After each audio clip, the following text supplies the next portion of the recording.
आप सब अच्छे होंगे।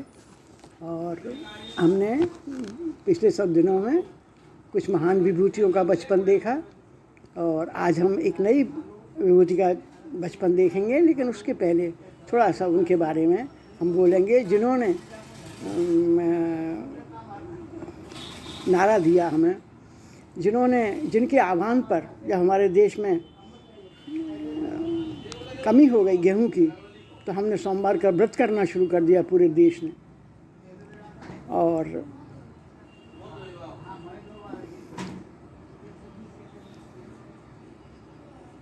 बहुत ही अच्छे तरीके से अपने शासनकाल में उन्होंने रेल मंत्री के पद पर रहते हुए जब एक बार रेल दुर्घटना हो गई तो उन्होंने अपने पद से त्यागपत्र दे दिया। तो ऐसे देश प्रेमी के बारे में हम कुछ पहले जानते हैं, फिर उनके बचपन में चलेंगे और थोड़ा सा क्रम बदलेंगे। हमें बहुत अच्छा लगेगा। जब जाते थे तो अपने हाथ से अपना कोट सिलते थे, जब फट जाता था वो अपने हाथ से अपने जूते बना लेते थे। तो विकास यात्रा में किस व्यक्ति का बचपन कैसा है और कैसे वो इस ऊंचे पद पर पहुंचा, आइए हम जानते हैं। लाल बहादुर शास्त्री जी का जीवन इस बात का साक्षी है कि जिसने मूक रहकर देश की सेवा की है, उनकी तरफ भी लोगों का ध्यान जाता है। वो कहते हैं उनके, इसमें आप सुनेंगे उस बात को, उनकी तरफ भी लोगों का ध्यान जाता है जिसने कभी कुछ प्राप्त करने की इच्छा नहीं की। दुनिया अपना सर्वस्व उनके हाथों में सौंपकर आश्वस्त हो जाना चाहती है, जो अपने को किसी से भी बड़ा नहीं मानता। समाज उसे बलपूर्वक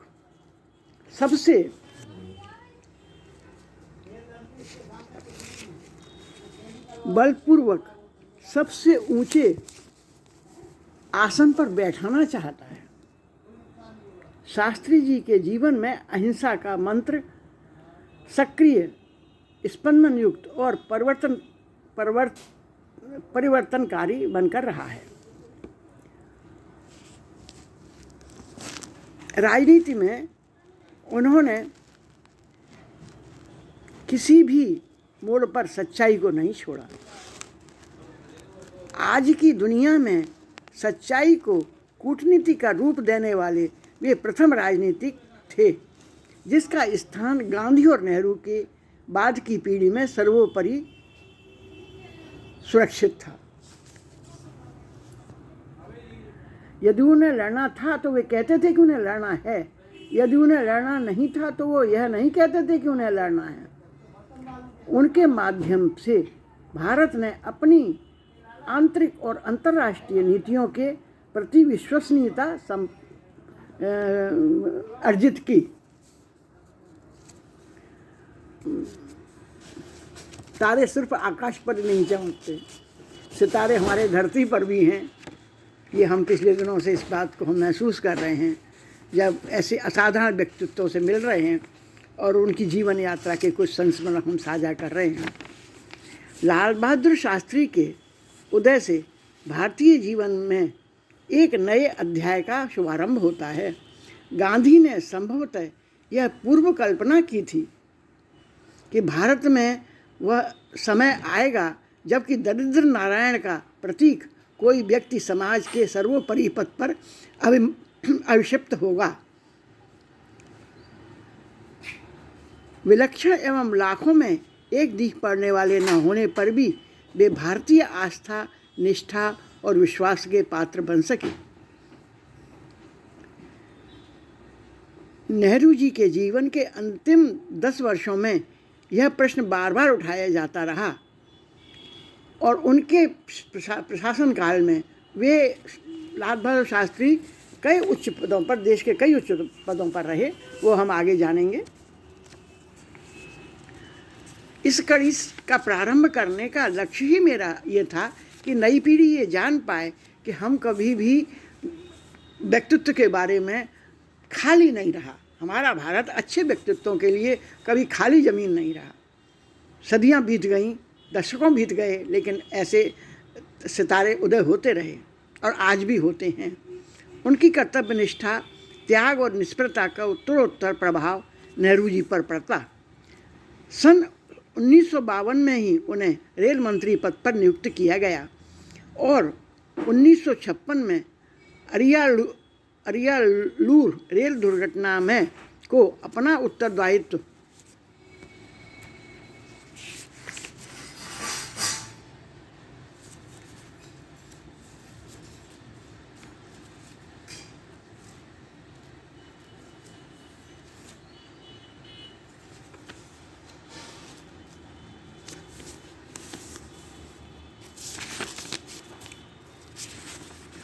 थोड़ा सा हम देखेंगे,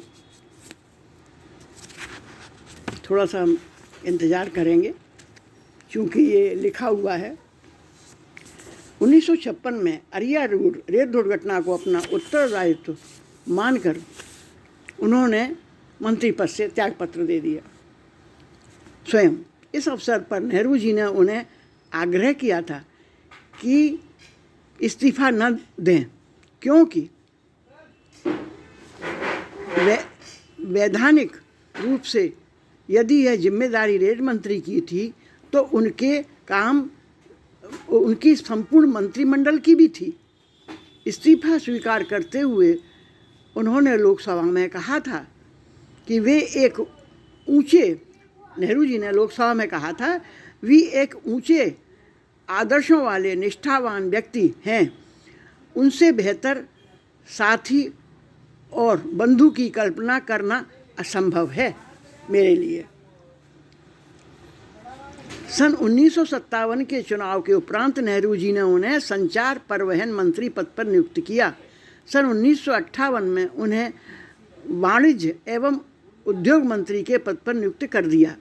सन 1961 से पंडित गोविंद वल्लभ पंत के निधन के उपरांत गृह मंत्री पद पर, जिस समय लाल बहादुर शास्त्री को सुपुर्द गृह मंत्री का पद उनको लाल बहादुर शास्त्री को सुपुर्द किया गया, उस समय समझ लेना चाहिए था कि उत्तराधिकारी का संघर्ष यदि कभी काम आया तो नेहरू जी की तरजीह उनके पक्ष में ही होगी।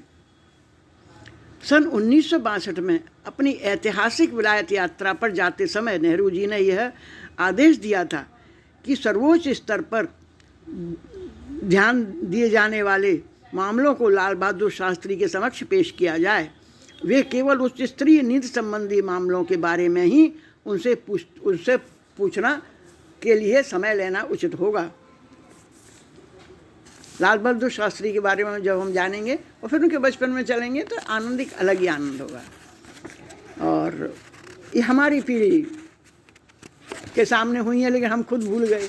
आज आप बच्चों के लिए हम पढ़ रहे हैं तो हमें वो चीज़ें याद आ रही हैं जो हमने पढ़ी, महसूस की। नेहरू जी के बारे में, गोविंद वल्लभ पंत के बारे में, लाला लाजपत राय के बारे में। लाल बहादुर शास्त्री का राज्य बाल्यकाल का अध्ययन करने पर इस निष्कर्ष पर पहुंचने का मन होता है कि उनका जन्म देश के लिए हुआ था। उनका जन्म 2 अक्टूबर 1904 को मुगल सराय में हुआ। इनके पिता शारदा प्रसाद श्रीवास्तव धनाढ्य नहीं थे, परंतु उत्तर प्रदेश के कायस्थ परिवारों की उच्च सांस्कृतिक परंपरा, बौद्धिक विकास तथा उच्च जीवन व्यतीत करने के आदर्श से प्रेरित एक कुलीन परिवार के सदस्य अवश्य थे। पेशे से वे एक शिक्षक थे। बाद में उत्तर प्रदेश सरकार राजस्व विभाग ने क्लर्क पद पर नियुक्त किए गए थे। हो सकता है कि शारदा प्रसाद जी का जीवन आयु को संपूर्णता को प्राप्त होता तो नन्हे को जीवन की विकट परिस्थितियों में से न गुजरना पड़ता। लाल बहादुर शास्त्री अभी 1.5 वर्ष के ही हुए थे कि उनके सिर पर से पिता का साया हमेशा के लिए उठ गया। उसे शायद यह भी जानने का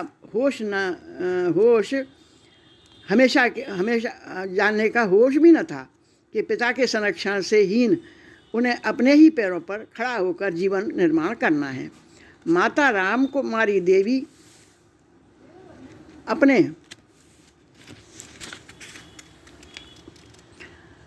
बाल्यावस्था में ही बिना पति के हो गईं।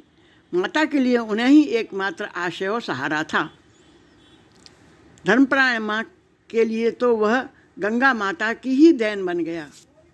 एक कहानी है कि राम दुलारी देवी इलाहाबाद के मेले में पुण्य स्नान के लिए गई थी।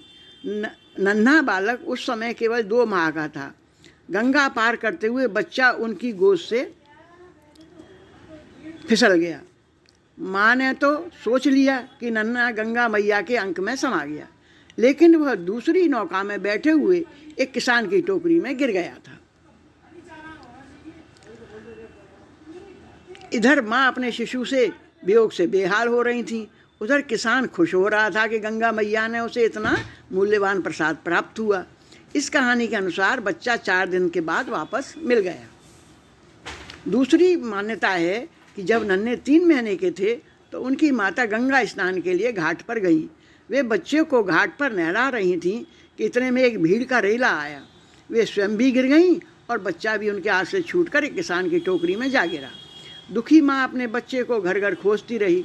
बाद में पुलिस में सूचना दर्ज कराई गई और उनकी सहायता से उन्हें वापस मिल गया। आश्चर्य होता है कि नन्हे अगर वापस न मिलते तो क्या होता।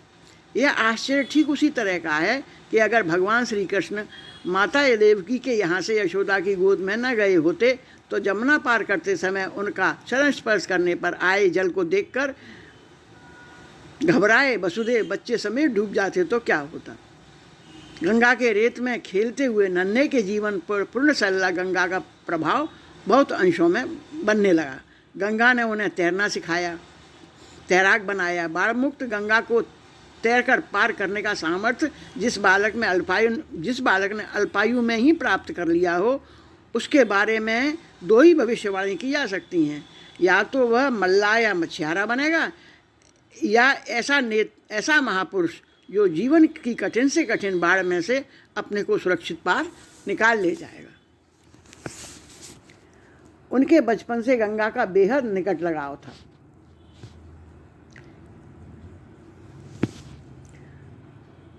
यदि समय होता और अपने मित्रों के इस सुझाव को मान लेते, उनके बचपन में गंगा बेहद निकट निष्ठा था।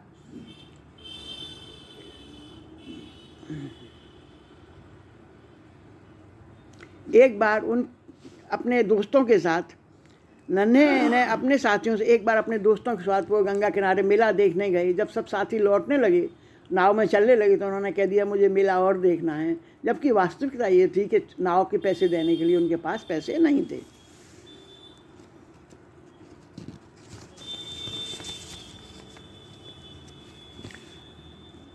बाल्यकाल के संस्कार ही व्यापक जीवन का आधार बनते हैं। ये संस्कार उन्हें अपने ननिहाल में प्राप्त हुए। पिता के देहावसान के बाद राम दुलारी देवी अपने पिता के घर चली गईं। बड़ी लड़की होने के कारण अपने पिता की प्रिय पुत्री थी। लाल बहादुर को भाई भतीजों, नाती पोतों, नातियों पोतियों से भरा हुआ घर मिला। स्वयं शास्त्री जी का कहना था कि उनके पिता जीवित होते तो भी शायद उन्हें इतना प्यार न कर पाते। 6ठी कक्षा तक वे अपने नाना हजारी लाल के घर मुगल सराय में ही रहे थे। 10 वर्ष की आयु में 6ठी कक्षा में उत्तीर्ण होने के बाद उन्होंने मुगल सराय छोड़ दिया और वाराणसी में अपने मौसा रघुनाथ प्रसाद के यहाँ चले आए ताकि हाई स्कूल में प्रवेश कर सकें। रघुनाथ प्रसाद एक आदर्श गृहस्थ थे। उनका जीवन निष्काम कर्म का श्रेष्ठ उदाहरण था। वे बनारस यूनिवर्सिटी में हेड क्लर्क थे। उस जमाने में हेड क्लर्क को गरीब नहीं कहा जा सकता था। इन दिनों बनारस के जीवन पे प्राच्य विद्यार्थियों के अभ्युत्थान का दौर चल रहा था। घर घर में योग, साधना, तपश्चर्या और दार्शनिक उपलब्धियां प्राप्त करने की ओर झुकाव था। यह नगर 20वीं सदी के प्रारंभिक चरण में अनेक योगियों, संतों, योग फकीरों का विचरण क्षेत्र रहा है। लाल बहादुर के मौसा एक सतगृहस्थ के रूप में प्रेरक जीवन व्यतीत करते थे। 60 वर्ष की आयु में अवकाश ग्रहण करने के बाद उन्होंने एक दुकान चलाई ताकि अपनी आमदनी की वृद्धि कर सकें। संभवतः मौसा के निष्काम जीवन का ही प्रभाव है कि शास्त्री जी तपे तो जी भर कर, लेकिन संग्रह की तरफ ध्यान देने का कभी उनका विचार मन में नहीं आया। हम इसको आगे ले जाएंगे, थोड़ा सा और पढ़ेंगे। घर के प्रभाव और हरिश्चंद्र हाई स्कूल के वातावरण से नन्हे के जीवन को नवीन सांचे में ढाल दिया। B.R. अम्बेडकर ने शास्त्री जी की जीवनी में उल्लेख किया है कि इतनी छोटी उम्र में ही उन्होंने संतों की वाणी से एकात्म कर लिया था। गुरु नानक के एक पद को उन्होंने अपने जीवन का नियामक मंत्र बना लिया था। नानक नन्हे है रहो जैसे नन्ही दूब, और रूख सब सूख जाएंगे, दूब खूब ही खूब। शेष हम अगले उसमें देखेंगे।